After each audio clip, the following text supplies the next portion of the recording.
segenap kami Tuhan, kami bawa semua pujian hanya bagi-Mu Tuhan. Datang padamu membawa pujianku, membawa pujianku, hanya kekuatan hadirat-Mu sanggup menjaga hatiku. Kami mendekat padamu, kami mau sentuh hati-Mu Tuhan.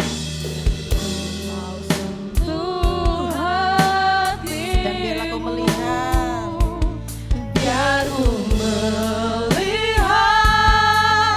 kemuliaan yang Kau sediakan bagiku.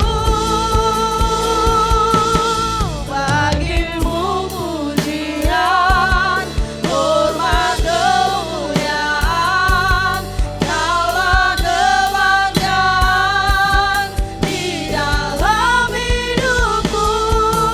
Janji-Mu bersinar, buktikan Kau besar. Tiada yang seperti-Mu Yesus Tuhan. Bagi-Mu pujian, hormat, kemuliaan, Kaulah kebanggaan di dalam hidupku. Janji-Mu bersinar, buktikan Kau besar. Tiada yang seperti-Mu Yesus Tuhan.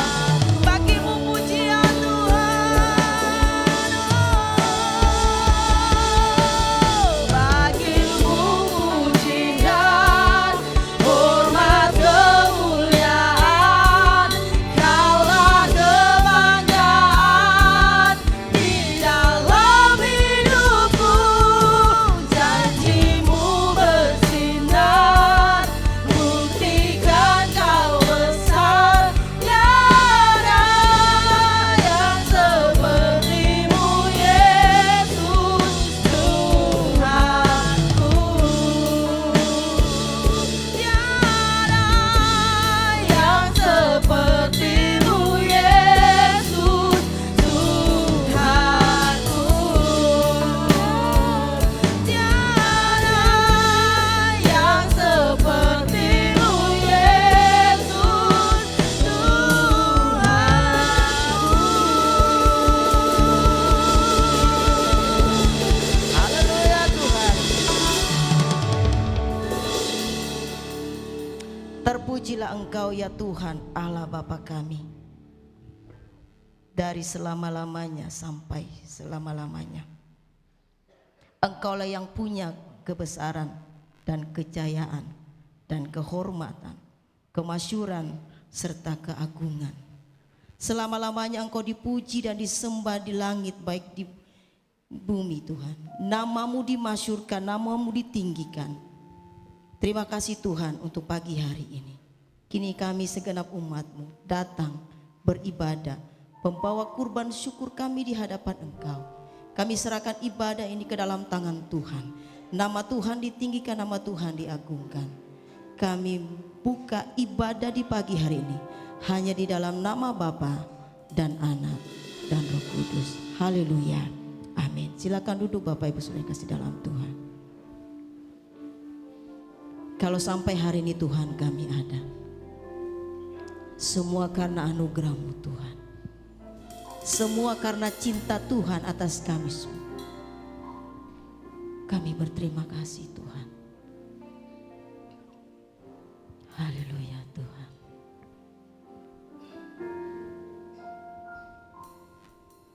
Hidup karena anugerah-Mu, tiada satu pun dapat ku banggakan, semua karena cintamu.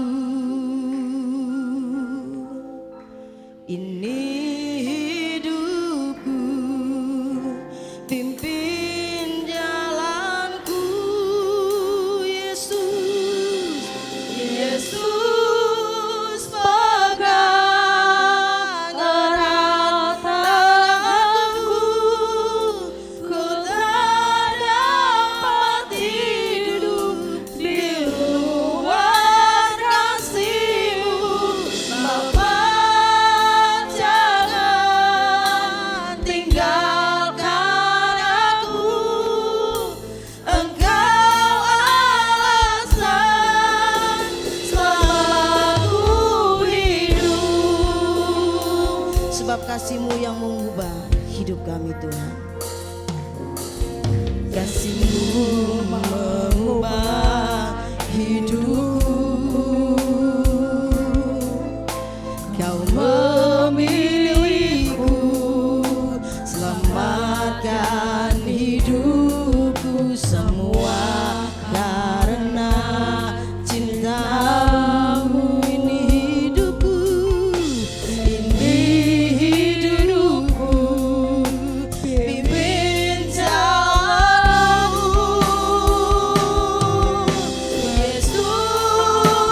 Haleluya. Ya Yesus. Ya Rabb, ya Rabb.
Ku kagumi dalam hati kasih-Mu tiada duanya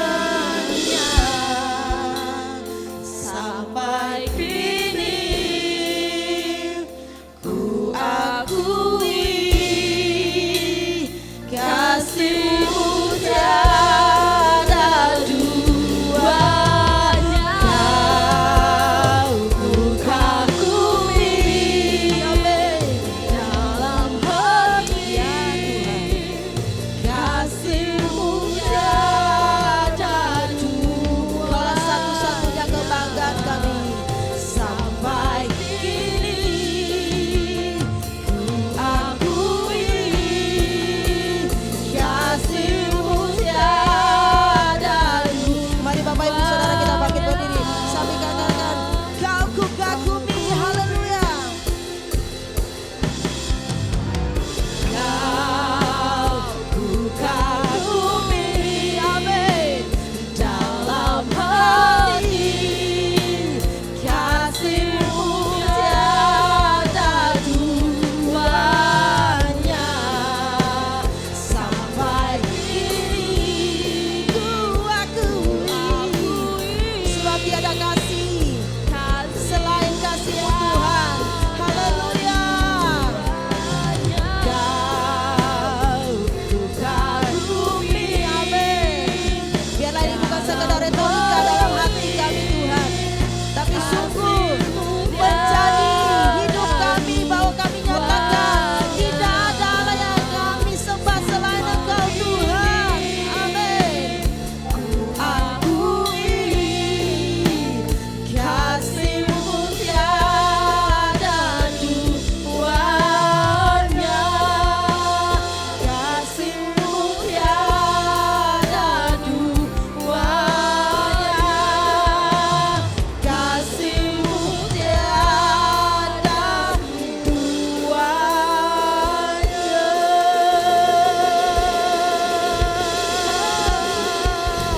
Haleluya. Haleluya. Tidak ada kasih di dunia ini seperti Engkau Tuhan yang memberikan nyawanya bagi kami. Engkau menebus kami dengan darah-Mu yang mahal Tuhan. Tidak ada yang dapat kami balas selain kami bersyukur dan berterima kasih kepada Engkau Tuhan pencipta langit dan bumi. Daripada permulaan sampai hari ini terbukti keselamatan Tuhan beri bagi kami. Terima kasih Tuhan. Kami mau bersorak dan kami mau berkata bahwa hanya Engkaulah milik kami, baik di surga maupun di bumi. Terima kasih Tuhan. Bersukacita karena Engkaulah kekuatan kami. Bersukacita karena Engkaulah tanduk keselamatan kami Tuhan. Terima kasih Bapa, di dalam nama Tuhan Yesus. Yang bersukacita sama-sama katakan amin. Haleluya.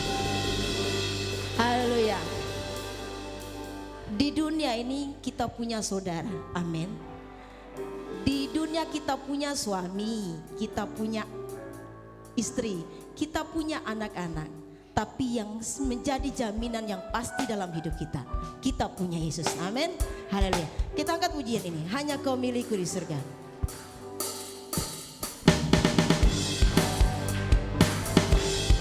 Haleluya Tuhan.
Kekuatan kita asalnya daripada Tuhan. Amin.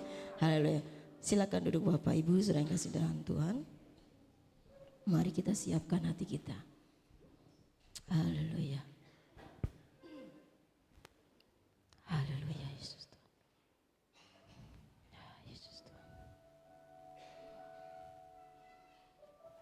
Yesus Tuhan. Di dunia ini banyak pengajaran. Banyak nabi, banyak guru. Tapi bagi kita, satu-satunya Tuhan, satu-satunya kebenaran hanya Engkau Tuhan. Engkau datang menjadi manusia, menjadi firman untuk membenarkan kami, orang-orang yang berdosa. Jadi ketika kami diperhadapkan oleh sebuah tantangan, kami tahu kami punya Tuhan. Kami punya batu karang yang teguh, batu yang hidup. Bagi dunia batu itu dibuang, tapi bagi kami Engkau batu yang berharga Tuhan. Makasih Tuhan. Haleluya. Ketika ku hadapi kehidupan ini, jalan mana yang harus ku pilih? Ku tahu ku tak mampu, ku tahu ku tak sanggup. Hanya Kau Tuhan tempat jawabanku. Aku pun tahu ku tak pernah sendiri,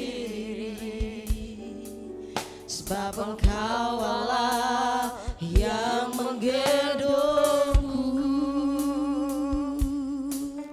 Tanganmu membelaiku, cintamu memuaskanku.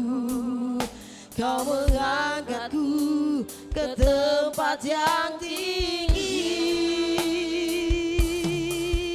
Janjimu seperti fajar pagi hari, yang tiada pernah terlambat bersinar. Cintamu seperti sungai yang mengalir, dan ku tahu betapa dalam kasih-Mu. Haleluya.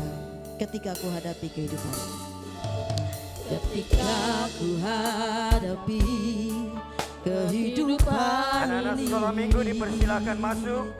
jalan mana yang harus ku pilih? Ku tahu ku tak mampu, ku tahu ku tak sanggup. Hanya Kau Tuhan tempat jawabanku. Amin Tuhan. Aku pun tahu ku tak pernah sendiri, sebab Engkau Allah yang menggendongku. Tanganmu membelaiku, cintamu memuaskanku. Kau mengangkatku ke tempat yang tinggi.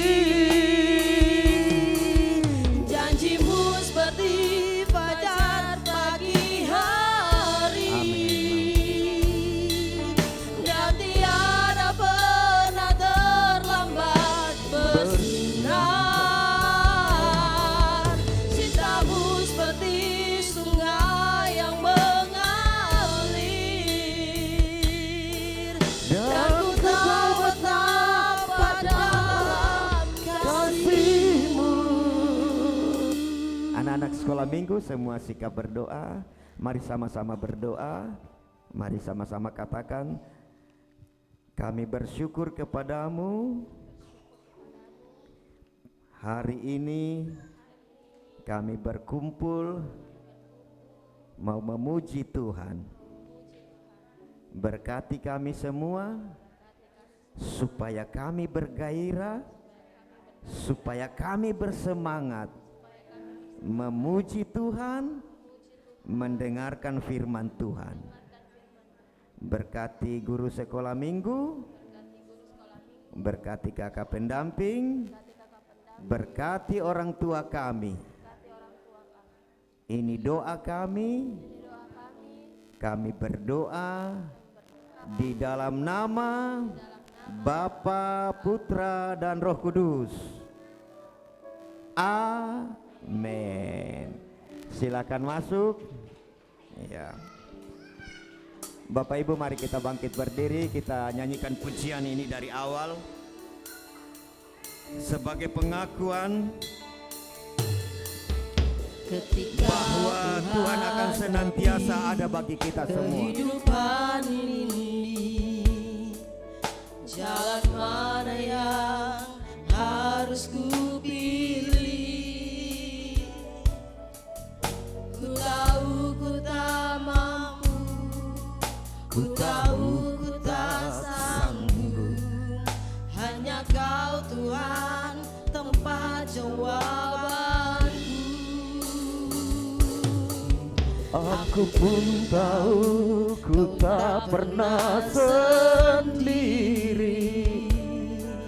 sebab Engkau Allah yang menggendongku. Tanganmu membelaiku, cintamu menguaskanku. Kau mengangkatku Ke tempat yang tinggi. Janjimu seperti fajar pagi hari, Tiada pernah terlambat. yang tiada pernah terlambat bersinar. Cintamu seperti sungai Seperti yang sungai tiada yang pernah kering. dan ku tahu betapa dalam kasih. Janjimu Janjimu seperti fajar pagi hari, yang tiada pernah terlambat bersinar. Cintamu seperti sungai yang mengalir, dan ku tahu betapa dalam kasih. Dan ku tahu betapa dalam kasih-Mu. Dan ku tahu betapa dalam kasih-Mu.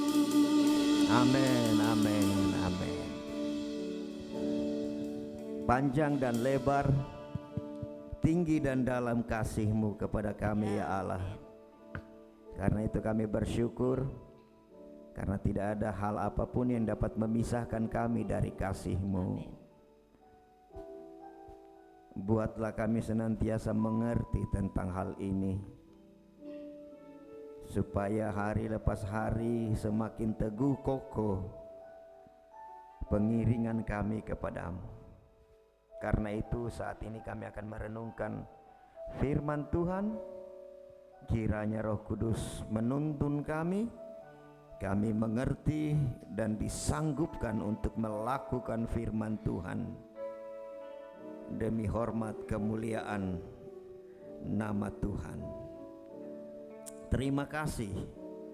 Siaplah hati kami ditabur benih kebenaran firman Tuhan, dan pemberitaan kebenaran firman Tuhan ini hanya boleh jadi di dalam satu nama, Bapa, Putra, dan Roh Kudus. Dan setiap jemaat Tuhan yang siap merenungkan firman Tuhan, mari bersama-sama katakan amin. Puji Tuhan, silakan duduk Bapak Ibu Saudara yang terkasih. Shalom. Sekali lagi shalom. Haleluya. Ada sukacita? Amin. Iya. Bapak Ibu, oleh kemurahan Tuhan kita masuk di minggu kedua di bulan Maret ini. Ya.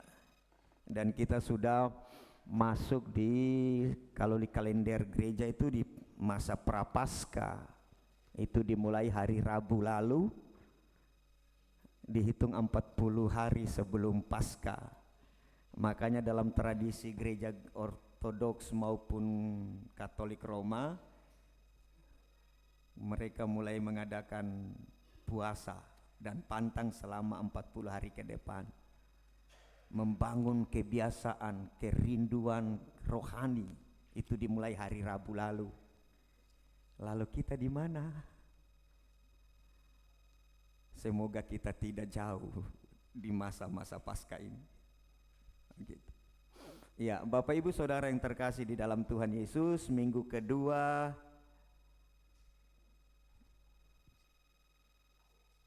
bulan Maret ini kita akan belajar kebenaran firman Tuhan tentang Allah Tritunggal. Tolong tadi ya slide kedua, halaman kedua. Ya ini. Wah, berat ini. Ya, Bapak Ibu Saudara yang terkasih dalam Tuhan Yesus, minggu lalu seperti yang saya sampaikan bahwa dalam sepanjang bulan ini kita belajar tentang doktrin gereja, hal-hal penting, pokok-pokok iman. Dan seperti yang saya katakan, untuk bicara tentang doktrin kita perlu waktu yang cukup panjang untuk menjelaskannya. Dan saya khawatir Bapak Ibu juga perlu juga melatih diri untuk duduk tenang dengar. Karena ini menyangkut selamat tidak selamat Bapak Ibu. Begitu. Seperti minggu lalu saya bilang, bisa saja penyakit kita tidak sembuh, tapi belum tentu bahwa kita tidak selamat karena penyakit kita tidak sembuh toh. Bahwa bisa saja rumah tangga kita mungkin tidak berjalan harmonis, banyak kerikil-kerikilnya, tapi tidak buat kita tidak masuk surga toh. Bisa saja kita berjalan dalam kondisi penuh dengan pergumulan, tapi itu tidak menentukan selamat tidak selamat. Tetapi kalau bicara tentang doktrin, ini penting. Apa yang bunyi ya? Ya? AC? Oh.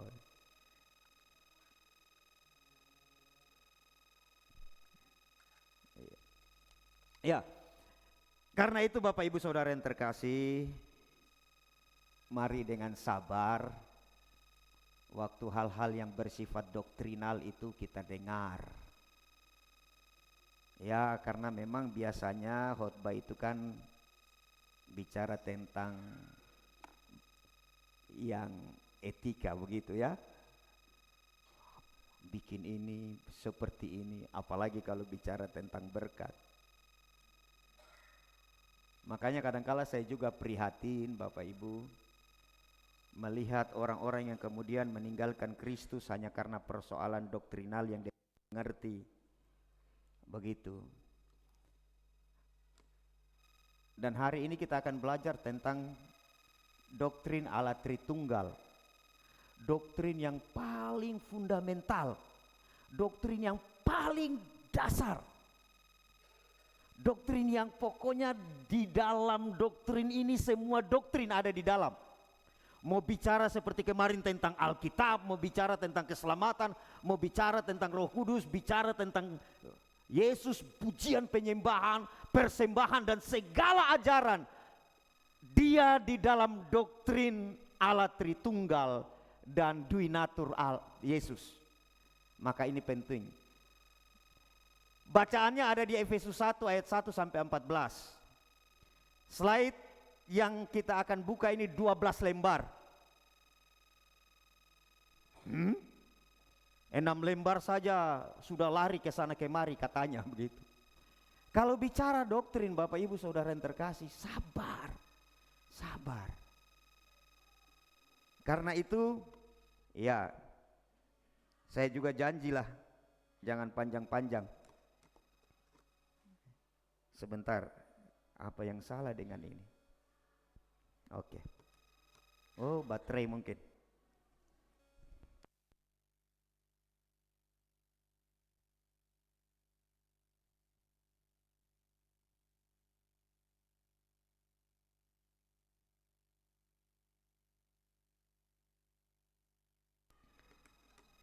Baca dari kitab Kejadian sampai Wahyu, bahkan di dalam kamus sekalipun kata atau ungkapan Allah Tritunggal tidak akan kita jumpai. Bukan berarti bahwa tidak ada dalam Alkitab. Ini formulanya. tapi ajarannya sudah ada dari Kejadian sampai kitab Wahyu. Efesus pasal 1 ayat 1 sampai 14, nanti Bapak Ibu pulang baca. Slide 6 dari belakang kita lupakan, kita masuk di slide yang kedua berikutnya.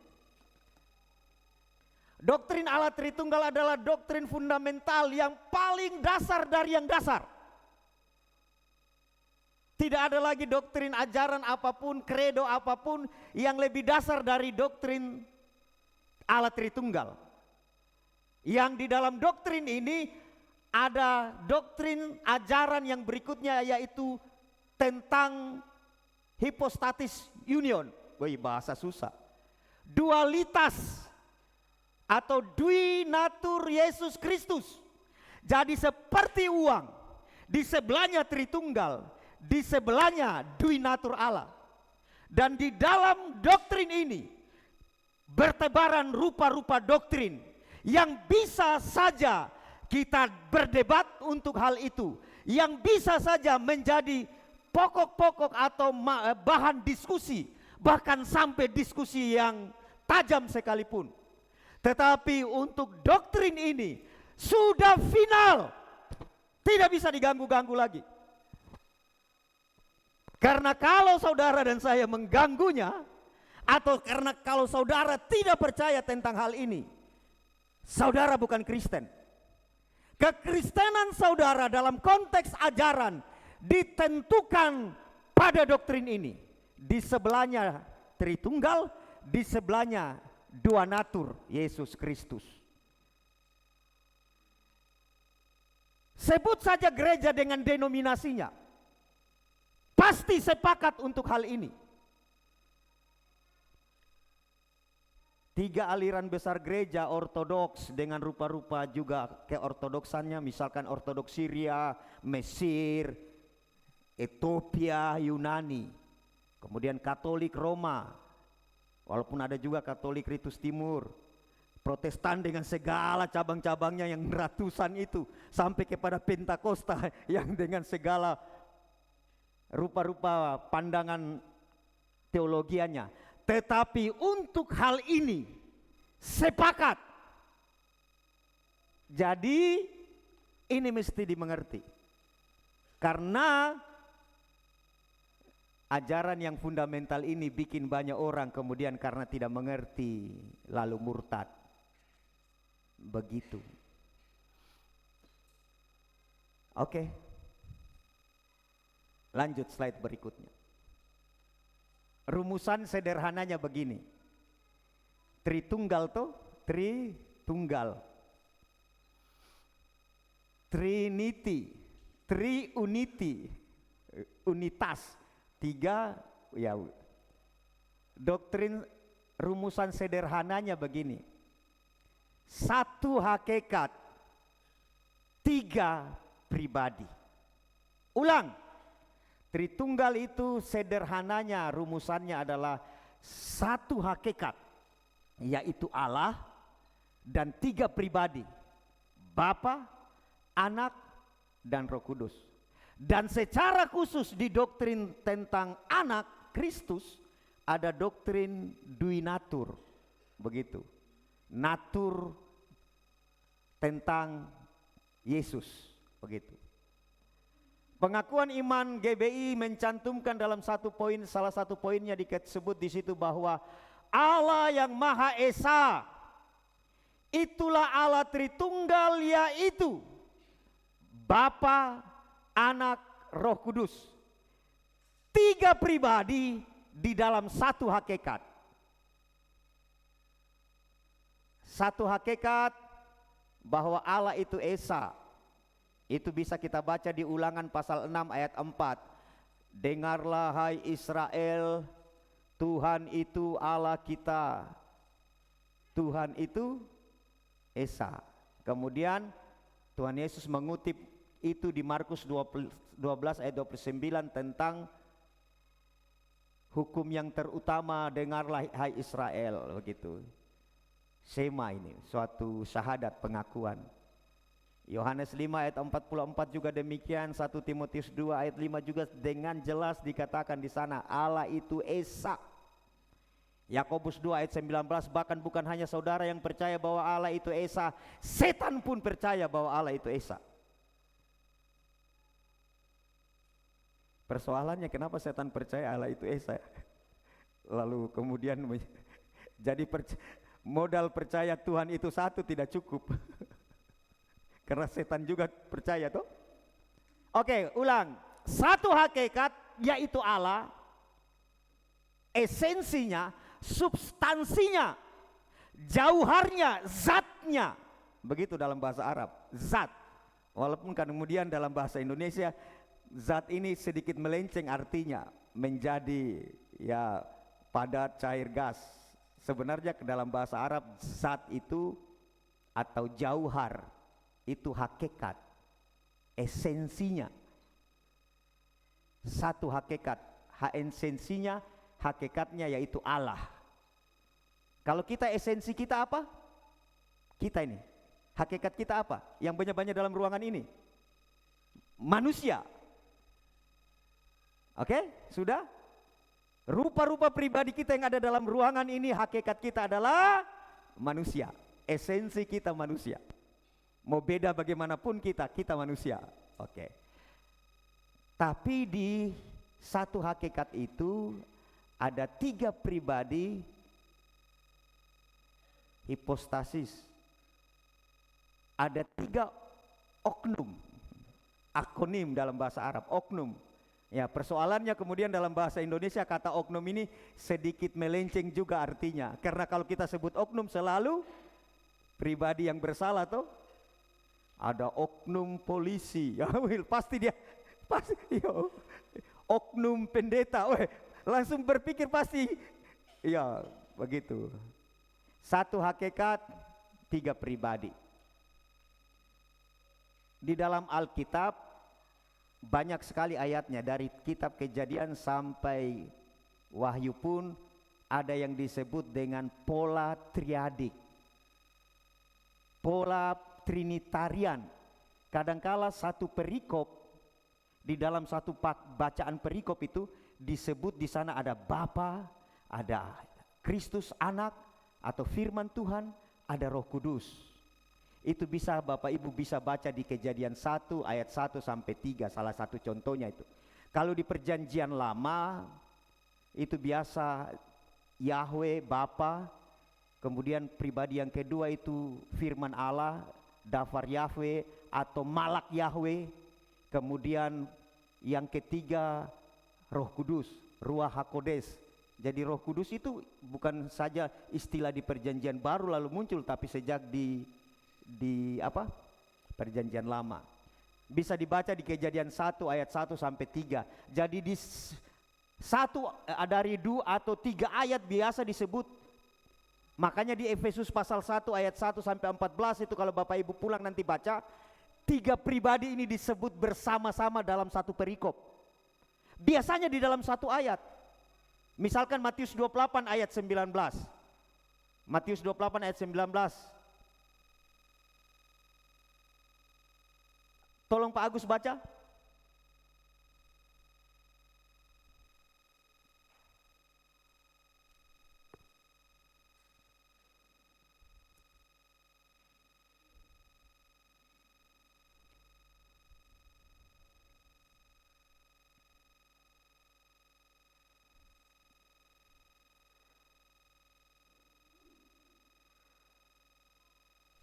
Ya, kenapa mati? Matius 28 ayat 19.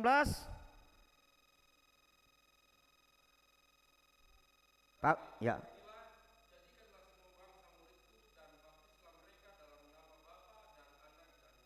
Satu ayat disebut ada 3 pribadi di dalamnya. Atau seperti ayat di Yohanes, aku, Yesus, akan meminta kepada Bapa untuk mengutus penolong yang lain. Ada 3 tuh gitu. Makanya waktu orang membaca penolong yang lain, seorang penolong yang lain. Padahal kata seorangnya sebenarnya tidak ada situ, hanya penolong yang lain lebih tepatnya begitu. Oke. Salah satu contohnya itu. Jadi ada pola triadik, nanti baca termasuk di Efesus pasal 1 ayat 1 sampai 14. Jadi Bapak Ibu Saudara yang terkasih, Perhatikan ini. Term atau istilah Tritunggal, ya itu baru ada kurang lebih di tahun 200-an. Kata Tritunggalnya ini. Tapi ajarannya sudah ada dari Kejadian sampai Wahyu. Seperti contoh, hukum segitiga, apa itu hukum apa begini? Aduh, bahaya juga matematika aja. Pitagoras. Pitagoras itu, Bapak Ibu, kalau asal di sini sudut 90, bagaimanapun rumusan ini bukan berarti nanti Pitagoras menemukan rumusannya baru ini ada, tidak. Itu sudah ada. Garis orang pakai untuk menentukan siku-siku itu kan modelnya begitu. Kalau tidak salah 3, 4, 6. Pasang apa? 3, 4, 5 ya. Biar bagaimanapun tidak, nanti setelah itu Pitagoras menemukan hubungan antara ini baru dikasih hukum Pitagoras. Begitu. Bukan berarti bahwa nanti ketika Pitagoras menemukan apa itu bagaimana? Akar pangkat 2 dari A kuadrat tambah B kuadrat sama dengan C kuadrat. Begitu pasangnya? Bukan ketika dia sudah temukan itu baru ini ada. Tidak. Itu sudah ada. Sama dengan ini. Artinya ungkapan atau kata Tritunggal ini bukan berarti ajaran Tritunggal ini sudah ada, lalu rumusannya, formulasinya, pengkalimatannya itu memang baru dirumuskan oleh salah seorang tokoh bapak gereja yang bernama Tertullianus. Tapi sejak dari Kejadian sampai Wahyu ini sudah ada. Saudara mengerti ini? Amin? Ya, jadi rumusannya di sana. Tapi dasar ajarannya sudah ada begitu. Oke. Lanjut. Ini. Jadi dua ini. Ada Tritunggal di satu sisi, kemudian ada Duinatur. Seperti tadi disebut, Tritunggal itu adalah satu hakikat, satu substansi, satu ousia. Kalau bahasa Yunaninya itu di atas, kemudian satu zat bahasa Arab atau jauhar. 3 pribadi, 3 personae bahasa Latin, bahasa Yunani pakai hipostasis, bahasa Arab pakai kata akanim atau oknum. Lalu kita pakai bahasa Indonesia 3 pribadi, satu hakikat, 3 pribadi. Di sisi yang lain Duinatur, Yesus. Bahwa Yesus itu satu pribadi, yaitu Sang Firman, Sang Anak, tetapi naturnya adalah ilahi dan manusia. Begitu. Gara-gara persoalan ini kemudian orang datang menyesatkan orang yang tidak belajar, tidak bertanggung jawab atas imannya. Begitu. Yesus Kristus adalah Allah sejati. Yesus Kristus betul-betul Allah dan betul-betul manusia. Begitu.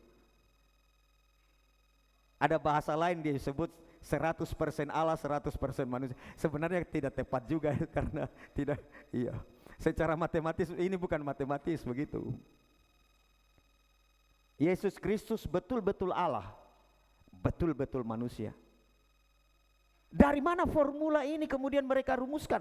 Karena mereka membacanya, gereja mula-mula membacanya. Bagaimana seorang pribadi, anak dari seorang ibu yang bernama Maria. Begitu kan? Bukankah dia anak tukang kayu? Bagaimana bisa ia berkata, dosamu diampuni? Itu kan menjadi pergumulan nih. Kita lihat dia makan, kita lihat dia tidur. Tapi bagaimana bisa dia berbicara dengan laut, dia berbicara dengan angin, begitu. Bahkan setan sekalipun takluk kepadanya. Begitu.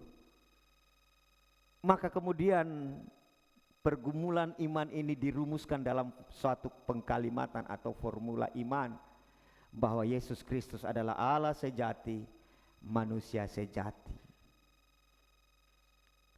Dan inkarnasinya, firman menjadi manusia ini tidak berhenti. Maka saya pastikan, ini bisa didebat nanti, di langit baru, bumi baru, kita akan berjumpa dengan inkarnasi sang firman, yaitu Yesus Kristus. Muka dengan muka. Karena Allah adalah roh. Perjumpaan kita dengan Allah nanti dengan inkarnasi sang firman yang adalah Allah itu sendiri, ya begitu. Oke, lanjut berikut. Ini formulanya, hukumnya. Berikutnya bagaimana relasinya ini? Bagaimana hubungan Bapa, Anak, Roh Kudus itu? Itu gambarnya. Ini perisai iman. Ini gambar kuno Bapak Ibu. Ratusan tahun ya. Gereja mula-mula menggambar, memformulasikan dalam bentuk perisai iman seperti ini. Bapa bukan Anak. Bapa bukan sang firman. Bapa juga bukan sang roh, bukan Roh Kudus. Anak bukan Bapa. Anak juga bukan roh. Demikian juga Roh Kudus bukan Bapa. Roh Kudus bukan Anak. Tetapi Bapa adalah Allah. Anak adalah Allah. Roh Kudus adalah Allah. Yesus Kristus adalah Allah, begitu. Dalam konteks hakikat. Makanya kan kurang tepat kalau kita bilang Allah itu adalah Yesus Kristus. Tidak tepat. Karena memang tidak pernah di Alkitab sebut itu. Yang ada itu Yesus Kristus adalah Allah. Karena kita tidak bisa bilang toh pulpen adalah alat tulis. Karena masih ada pensil. Iya tuh. Yang benar adalah pulpen adalah alat tulis. Alat tulis adalah pulpen, tidak benar karena masih ada. Maka yang benar adalah Bapa adalah Allah, Anak adalah Allah, Roh Kudus adalah Allah. Bisa dipahami ini? Satu hakikat, satu substansi, satu esensi, yaitu Allah saja. Tapi di dalam esensi Allah ini ada 3 pribadi, yaitu Sang Bapa, Firman, dan Roh Kudus. Hidupnya Allah, firmannya Allah, dan Allah itu sendiri, yaitu Bapa. Begitu. Itu relasi Tritunggal.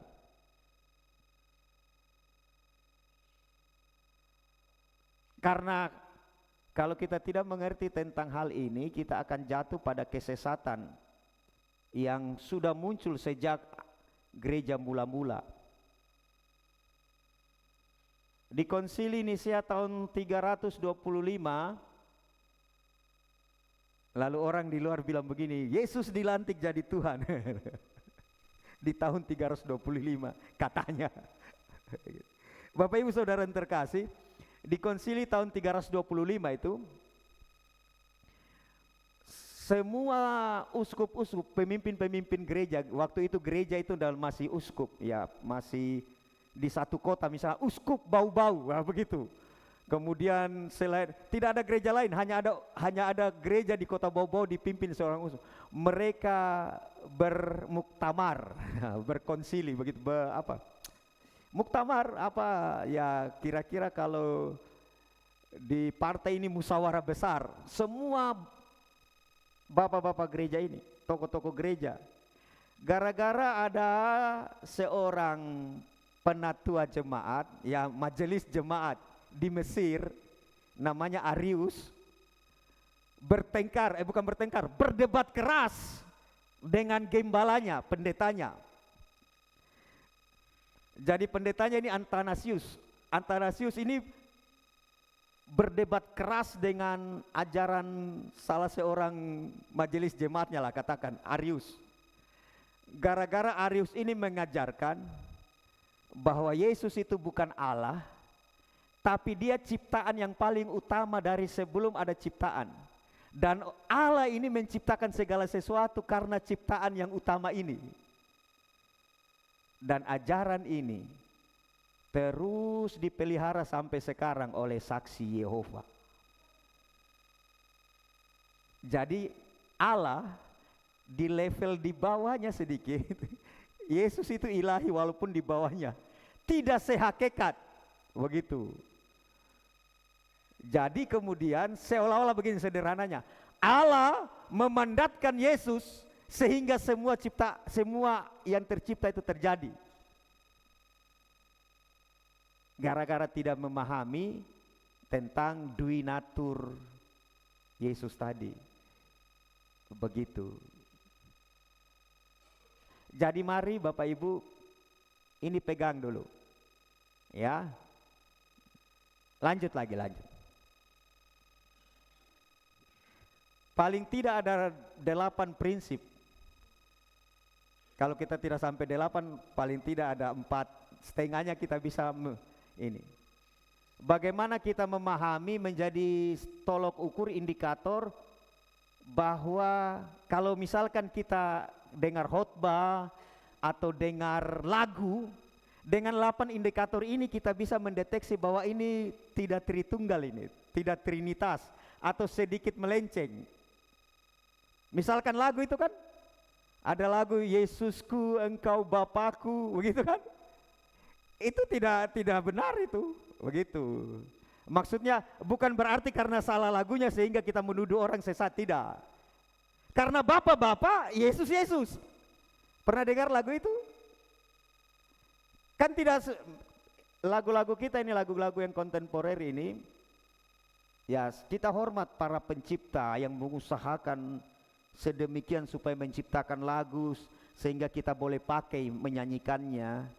Tapi kadangkala tidak semuanya juga alkitabiah. Salah satunya itu seperti itu. Tuhan inilah yang ku mau, Kau menjaga hatiku. Tidak bisa begitu. Yang benar bagaimana? Tuhan inilah yang Kau mau, ku menjaga hatiku. Masa kita suruh Tuhan yang menjaga kita punya hati yang benar? Karena Alkitab bilang apa? Jagalah hatimu. Iya, bukan serahkan penjagaan hati kepada Tuhan. Sekali lagi, ini mungkin hanya sedikit miss, ya. Maka kalau kita menyanyi nanti apa? Tuhan inilah yang Kau mau, ku menjaga hati. Itu salah satu contoh. Begitu. Tapi juga ya tetap kita hormat orang yang mencipta lagu. Karena kadang-kala mereka mengambil firman itu bisa dari konteks satu digabung, ya begitu. Ya. Termasuk yang tadi itu, yang lagu Yesus Engkau Bapakku. Tidak bisa, Yesus itu bukan Bapa kita. Karena Bapa adalah Bapa, Yesus adalah Yesus. Kecuali kita bilang, Yesus Engkau Allahku. Begitu. Karena satu hakikat, 3 pribadi itu. Oke, ini dia punya prinsip penuntunnya, ini indikatornya. Indikator pertama, misteri. Sehebat apapun penjelasan tentang ajaran Tritunggal, tetap menyisakan misteri. Tidak akan mungkin full dimengerti. Bagaimanapun mengkiaskan, bagaimanapun menggambarkan tentang Tritunggal, tetap ada kelemahannya. Tidak akan sepenuh-penuhnya bisa. Oh, Tritunggal itu seperti H2O, begitu toh? H2O. Kalau dia cair, air. Kalau dia menguap, uap. Kalau dia padat, es batu.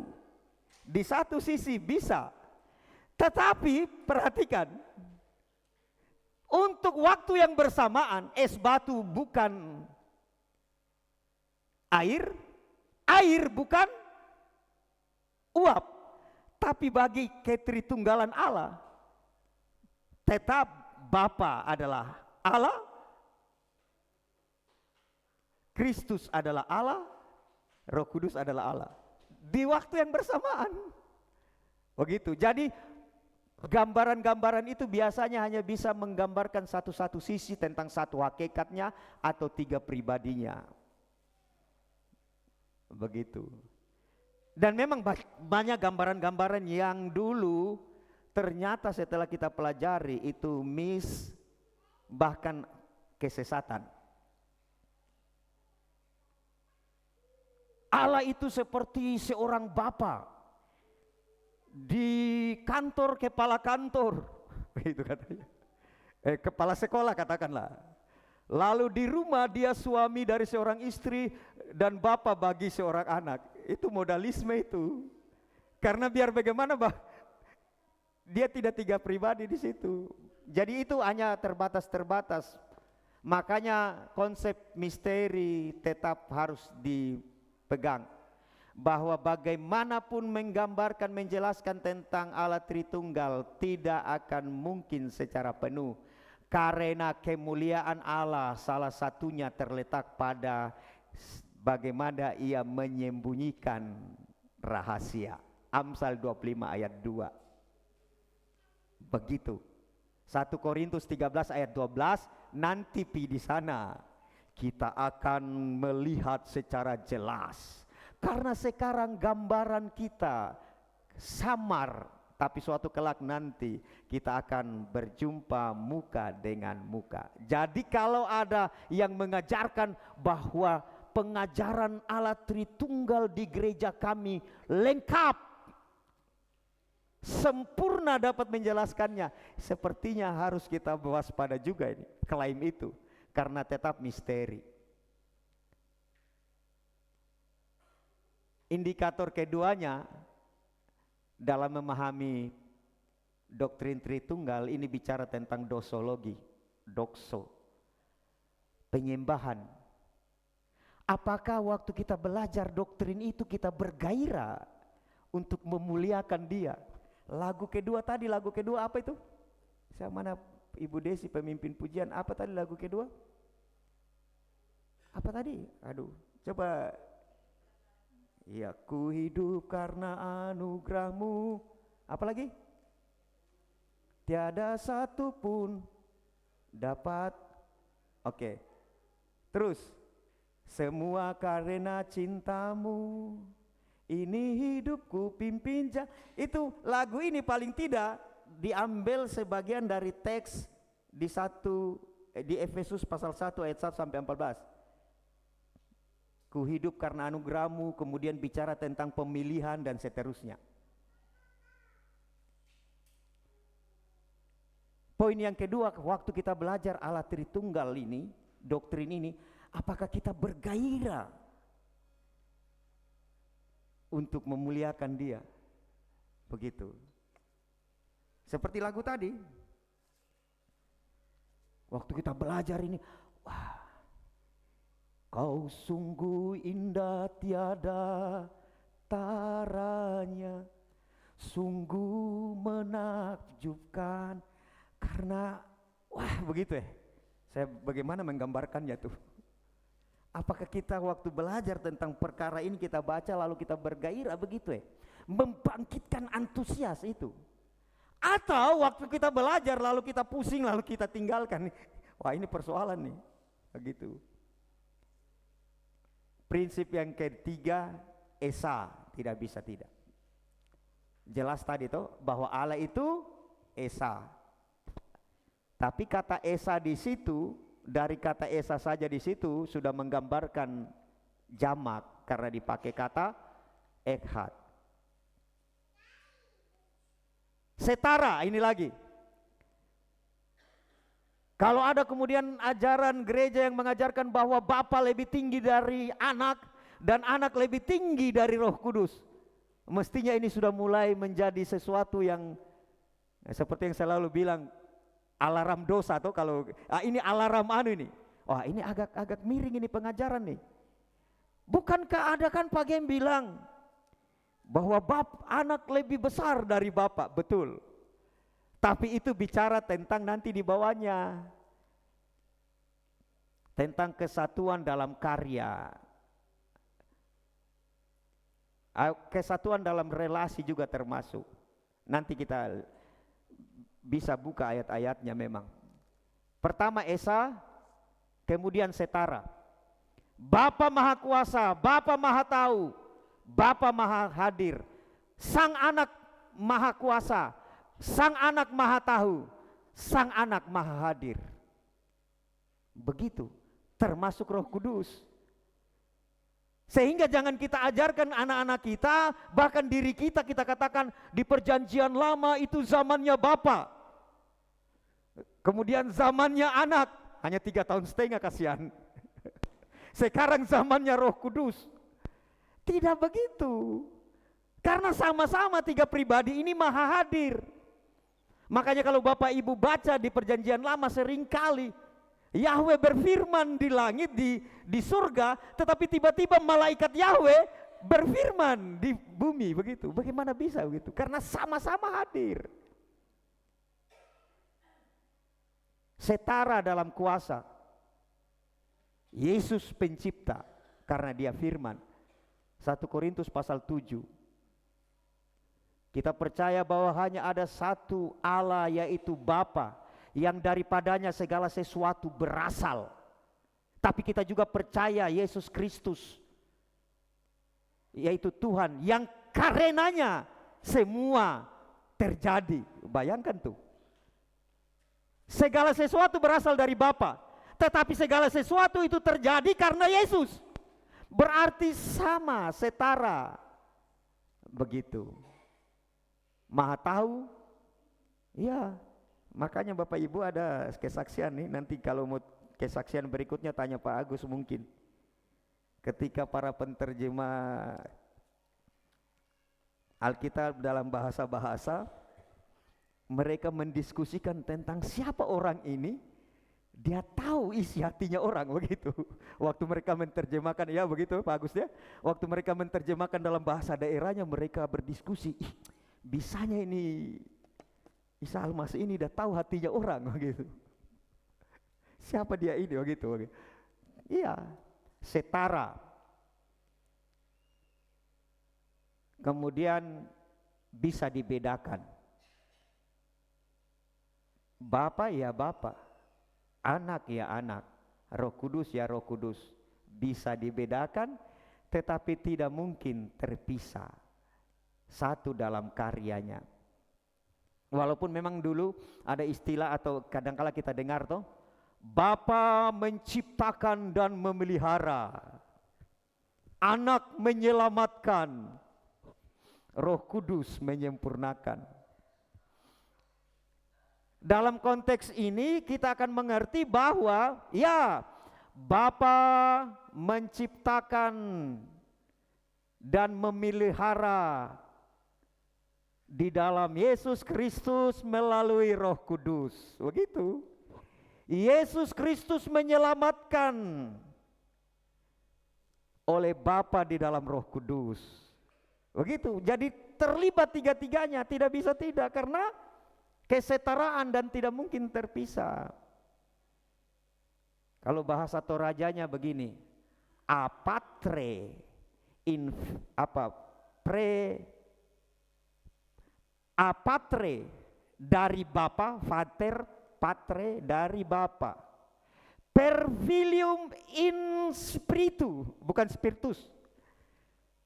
Dari Bapa melalui Yesus Kristus dan di dalam Roh Kudus, pro mundus, untuk dunia ini, ad patrem, untuk Bapa. Seperti itu. Jadi menjadi kesatuan dalam karyanya. Tidak bisa bilang Bapa menciptakan lalu Kristus tidak, Roh Kudus tidak terlibat. Terlibat. Oke. ayat yang tadi kita baca. Kejadian 1 buka dulu. Kejadian 1 ayat 1 dan 3. Ini salah satu pola triadik ya, pola trinitarian dalam Alkitab. Baru kita selesai.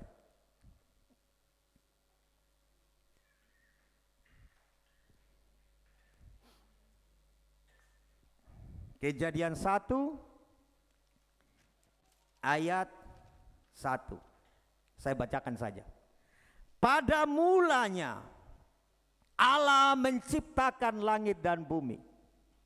Dan seperti surat-surat Rasul Paulus kadangkala waktu menyebut Allah itu dirujuk kepada Bapa. Walaupun memang secara keseluruhan biasa juga disebut Allah merujuk kepada Bapa, Sang Anak dan Roh Kudus. Tapi dalam konteks ini merujuk kepada Bapa. Pada mulanya Allah menciptakan langit dan bumi. Ayat kedua, bumi belum berbentuk dan kosong, gelap gulita menutupi samudra raya. Roh Allah melayang-layang di atas permukaan air. Merekefet, mengerami. Lalu ayat 3-nya, berfirmanlah Allah. Jadi 3 pribadi itu terlibat secara bersama-sama di dalam penciptaan. Karena itu di ayat lanjutannya ketika manusia diciptakan dia berkata, marilah kita. Begitu. Menciptakan manusia. Tuh, menurut gambar dan rupa kita. Seperti itu. Jadi bisa dibedakan, tidak mungkin dipisah. Kembali ke slide terakhir tadi. Masih ada 6 slide terakhir ini, slide yang ini. 8 prinsip itu. Kesatuan dalam karya secara bersama-sama. Kemudian yang ke-8 ini khusus secara untuk Kristus. Kesatuan dalam hipostatik naturnya tadi, yaitu manusia dan ilahi pada Yesus. Jadi dengan indikator-indikator ini kita bisa melihat bahwa itu ajaran menyimpang atau tidak.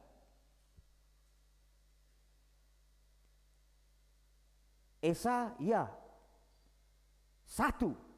Sehingga ada kalimat-kalimat yang memang kadangkala karena miss atau tidak tepat saja. Misalkan maaf kata ketika kita mentabiskan ibadah kita di dalam nama Allah Bapa, Allah Anak dan Allah Roh Kudus. Itu miss. Tidak ada dalam Alkitab itu. Dalam nama Allah Bapa, Allah Anak, Allah Roh Kudus. Itu melawan prinsip ketiga bahwa Allah itu Esa. Kalau ini kelihatan ada 3 Allah toh. Walaupun tentunya yang memakai ini bukan bermaksud lalu kemudian mungkin kita lalu menuduh itu sesat, tidak. Tapi Bapak Ibu kita juga tidak bisa kemudian bilang begini, kan itu hanya kalimat. Bapak Ibu ya, Arianisme, bapaknya aliran sesat saksi Yehova, itu bukan satu kalimat, satu huruf. Bukan satu kalimat, satu huruf. Homo ousia. Homo itu sama, homogen. Begitu toh? Homoseks, sama seksualitasnya ya. Homo ousia, sama dalam hakikat, homo. Dia tambahi homoi, satu huruf saja, i. Sama hakikat, dia tambahi menjadi tidak sama, tidak sehakikat. Jadi Bapa itu Allah, Yesus itu bukan Allah, karena dia bukan hakikatnya Allah, tapi di bawah Allah. Sesat tidak. Gara-gara dia sampai sekarang kita susah Kristen di Indonesia tuh. Iya tidak?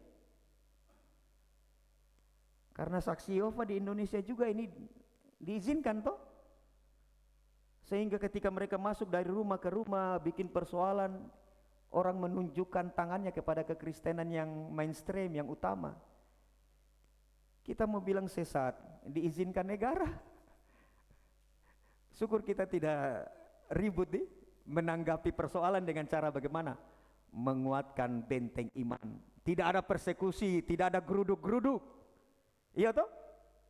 Gereja-gereja Saksi Yehova, pernahkah ada orang Kristen mainstream seperti misalkan tiba-tiba gereja Betel Indonesia mengadakan demo di depan gerejanya yang balai keselamatan, balai apa? Apa namanya mereka kalau gereja itu? Ya? Balai apa? Balai kerajaan. Tidak pernah. Tidak, malah lebih kepada menguatkan iman jemaat melalui ajaran. Tadi juga tentang kesetaraan. Banyak-banyak sebenarnya yang bisa kita ungkapkan di sini, tapi biarlah hanya lewat pendahuluan ini kita memahami betapa pentingnya. Ini hal yang penting. Karena itu dengan poin 8 ini, dengan mulai dari slide 1 sampai 6 ini, pulang baca Efesus 1 ayat 1 sampai 14. Di sana kita akan temukan apa yang kita. Jadi ini kan doktrinnya, ajarannya. Kemudian kita gali bagaimana menarik ajaran itu masuk di dalam penerapannya, ada di dalam Efesus pasal 1 ayat 1 sampai 14. Tuhan Yesus memberkati. Mari kita tunduk kepala. Haleluya. Terima kasih, kami mengucap syukur kepadamu. Tuhan, biarlah kami memiliki gairah untuk bertanggung jawab atas iman kami masing-masing, supaya kami juga seperti jemaat di Berea, orang-orang yang bertanggung jawab, tidak hanya sekedar mendengarkan, tetapi mereka pulang dan menyelidiki, mereka menggali. Dan biarlah hal itu ada juga dalam kehidupan kami jemaatmu saat ini. Kami tidak sekedar mendengarkan ajaran, tapi kemudian kami tidak bertanggung jawab terhadap iman percaya kami sendiri. Kami menerima tanpa menyelidikinya di firman Tuhan. Biarlah lewat renungan firman Tuhan yang pada saat ini yang merupakan pendahuluan dari pengajaran Allah Tritunggal, kami bergairah, kami bersemangat, kami bertanggung jawab atas iman percaya kami, supaya suatu saat kelak ketika Engkau perhadapkan kami, Engkau memperjumpakan kami dengan orang-orang yang memintai pertanggung jawab sehubungan dengan iman yang ada pada kami, kami telah siap sedia untuk mewartakannya. Terima kasih. Kemuliaan hanya bagimu. Dalam nama Tuhan Yesus kami berdoa. Dan setiap kita yang diberkati, mari sama-sama katakan amin.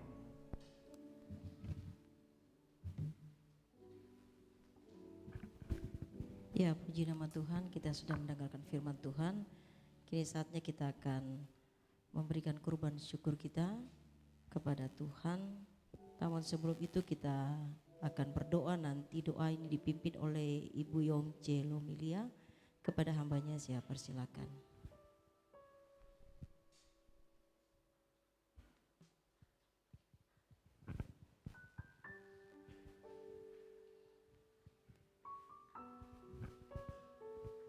Mari kita satu dalam doa. Bapa, kami bersyukur, berterima kasih untuk kasih kemurahan-Mu dalam hidup kami hari lepas hari sampai hari ini kami ada di tempat ini semua karena anugerah-Mu. Terima kasih Bapa untuk firman-Mu yang kembali menguatkan kami, mengingatkan kami, mengajarkan kami tentang prinsip fundamental yang harus betul-betul kami pahami dalam iman percaya kami kepadamu. Mampukan kami Bapa untuk benar-benar mengerti dan berpegang padanya dalam kehidupan kami setiap hari. Terima kasih Bapa, kami juga mohon berkat-Mu atas Pagem yang sudah menyampaikan kebenaran firman-Mu bagi kami. Saat ini Bapa, kami mau membawa persembahan kami kepadamu Sucikan, kuduskan, layakan kami Bapa, supaya apa yang kami persembahkan berkenan kepadamu, dan mampukan kami untuk mengolahnya untuk hormat kemuliaan bagi nama-Mu. Terima kasih Bapa, berkati semua anak-anak-Mu yang membawa persembahannya, supaya kami bisa juga menjadi berkat bagi orang-orang di sekitar kami. Di dalam nama Bapa, Anak, dan Roh Kudus, dalam nama Tuhan Yesus Kristus, kami siap membawa persembahan kami. Haleluya, amin. Selamat memberi, Tuhan Yesus memberkati.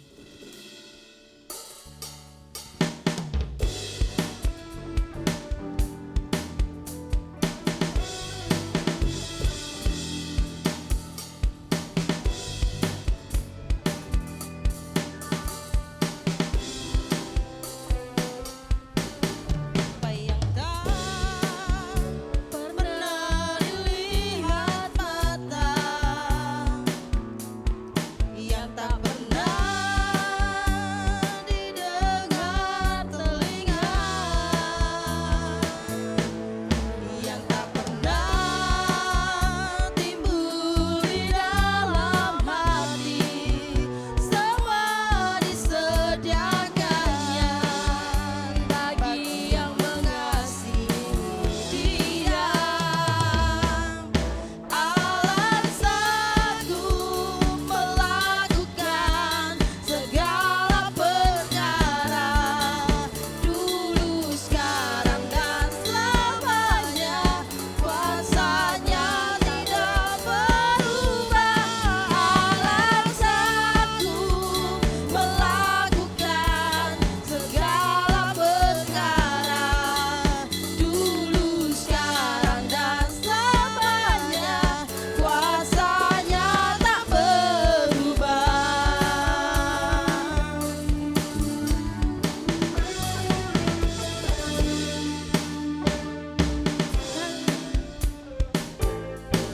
Apa yang tak pernah dilihat mata, yang tak pernah didengar telinga, yang tak pernah timbul, yang tak pernah timbul di dalam hati, semua disediakannya bagi yang mengasihi Dia.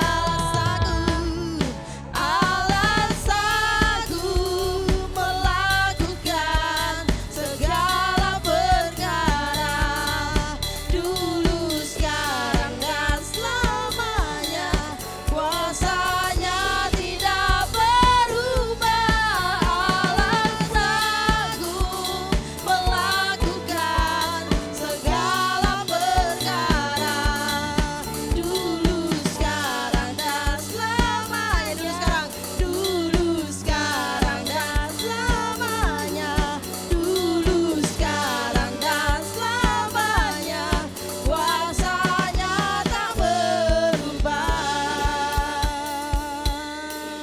Haleluya. Dia Allah yang tidak pernah berubah dalam kehidupan kita. Amin. Haleluya.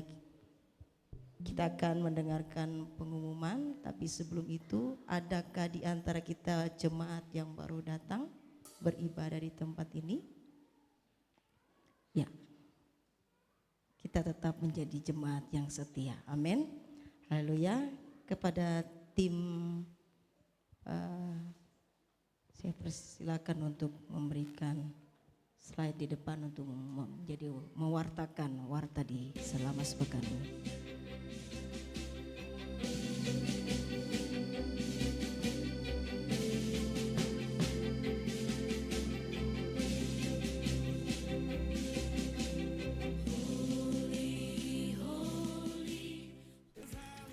Shalom Jemaat Gereja Betel, senang sekali kami dapat menjumpai Anda di minggu kedua di bulan Maret ini. Masih dengan tema di bulan ini yaitu dampak memahami ajaran benar. Makna Allah Tritunggal merupakan 3 pribadi yang hakikatnya sama, yaitu Bapa, Anak, dan Roh Kudus. Karya Allah Tritunggal dalam keselamatan dan kehidupan rohani kita adalah Bapa memilih, Anak menebus, dan Roh Kudus yang memeteraikannya. Bersama saya Marcel akan menyampaikan kegiatan Gereja Betel dalam sepanjang minggu ini. inilah Betel News. Pada hari Selasa tanggal 11 Maret 2024 akan diadakan 2 PI misi pada jam 6 WITA di Rumah Doa, WL dan musik oleh Bapak Yohanes Agus. Pada hari Rabu tanggal 12 Maret 2025 akan diadakan ibadah WBI pada jam 19.00 WITA di Rumah Doa. Tuan rumah keluarga Ibu Atika dan Ibu Neng Titin, WL Ibu Mary Korengkeng, firman Ibu Mary Kurniawan, dan musik oleh Ibu Rika Kategu. Pada hari Kamis tanggal 13 Maret 2025 akan diadakan latihan ibadah doa malam dan ibadah raya minggu pada jam 7 WITA di Rumah Doa. Pada hari Jumat tanggal 14 Maret 2025 akan diadakan doa malam di Rumah Doa. WL Ibu Marian Cemandauk, singer Saudari Desa Mantong, dan Saudari Gabriela. Musik oleh Saudara Jack Haid Hariman, Bapak Benny Ham, Bapak Benes, dan Bapak Arthur. Firman oleh Ibu Oviana Ruruk, LCD oleh Saudari Sandra. Pada hari Sabtu tanggal 15 Maret 2025 akan diadakan ibadah Yud di rumah Saudara Yuka, depan kantor pemadam. WL oleh Saudari Widya, musik oleh Saudara Henry, dan firman oleh Ibu Desi Berhitu. Bergabunglah pada ibadah raya minggu pada tanggal 16 Maret 2025 pada jam 9 pagi di Rumah Doa. Pelayan profetik ibadah minggu adalah WL Ibu Lodia Mouisu, singer Saudari Cecilia Mantong, dan Ibu Seli Susanto. Musik Bapak Benes Mouisu, Bapak Vincent Wijaya, Bapak Heri Kohang, dan Bapak Arthur Julianto. LCD Bapak Yanci Dompe, Aser Bapak Ibu Leo Limoa, dan Bapak Ibu Budi Lesmana. Dua persembahan oleh Ibu Mary Kurniawan. Bawalah anak-anak Anda pada Betel Kids yang diadakan tanggal 16 Maret 2025 pada jam setengah 10 pagi di Rumah Doa. WL Kakak Murti, pendamping WL Kakak Devi, musik Ibu Ovin, firman kelas kecil Ibu Ovin, firman kelas besar Kakak Desi, pendamping sekolah minggu Kakak Valen dan Kakak Yuka, kameramen Kakak Tessa, dress code memakai seragam biru sekolah minggu. Selamat berulang tahun untuk jemaat yang berulang tahun sepanjang minggu ini. Pada tanggal 9, Ibu Mary Korengkeng, 11 Ibu Neng Titin, 14 Ibu Rizky Yanti Wijaya, 16 Ibu Maria Magdalena. Amsal 3 ayat 16, umur panjang ada di tangan kanannya, di tangan kirinya kekayaan dan kehormatan.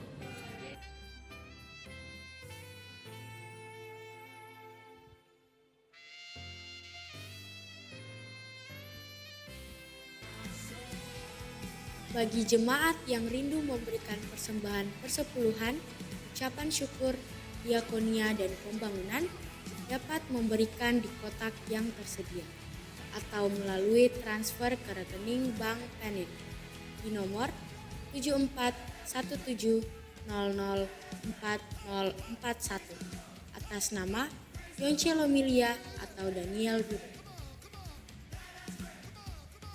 Efesus 1 ayat 7 mengatakan, sebab di dalam Dia dan oleh darahnya kita beroleh penebusan, yaitu pengampunan dosa, menurut kekayaan kasih karunia-Nya.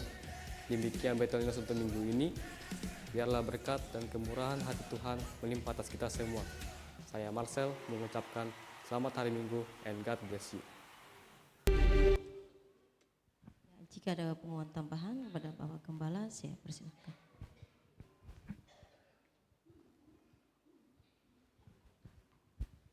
Puji Tuhan, Bapak Ibu Saudara yang terkasih, beberapa penyampaian tambahan kegiatan WBI yang akan diadakan pembagian takjil pada minggu setelah hari Rabu ya, Rabu kebaktian WBI, setelah kebaktian WBI-nya ya, nanti disampaikan lewat grup WBI.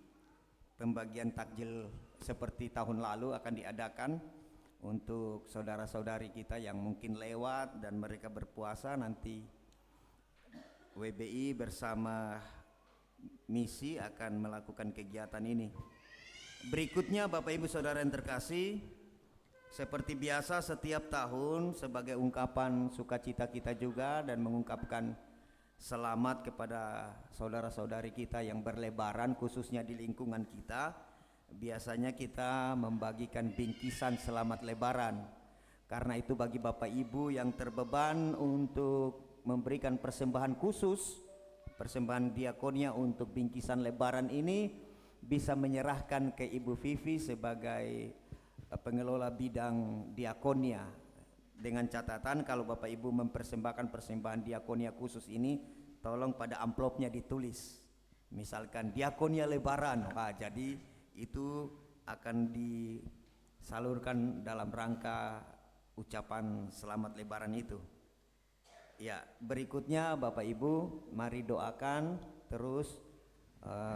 Sudah dibagi di grup Pak Sarmin dan Ibu Linda yang beberapa hari yang lalu mengalami kecelakaan, supaya mereka cepat-cepat bisa pulih, sembuh sehingga bisa kembali melayani Tuhan, menggembalakan jemaat Tuhan di Puri Allah. Ya, itu saja pengumuman tambahan. Tuhan Yesus memberkati. Mari kita bangkit berdiri, kita akan akhiri ibadah kita.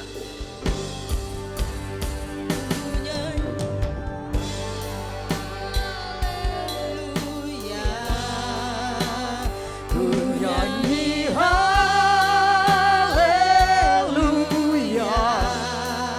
sungguh kau hebat, ajaib perkasa perbuatanmu. Ku nyanyi haleluya,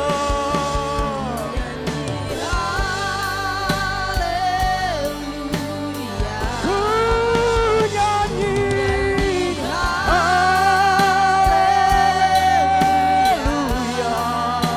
sungguh kau hebat, ajaib perkasa perbuatanmu di hidupku, di hidupku. Sekali lagi mari sama-sama katakan, ku nyanyi haleluya.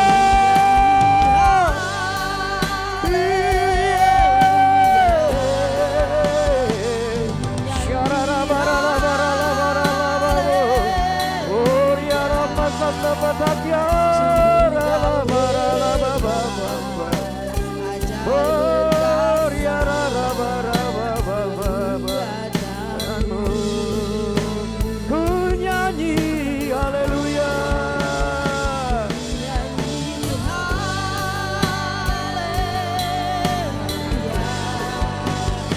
ku nyanyi haleluya,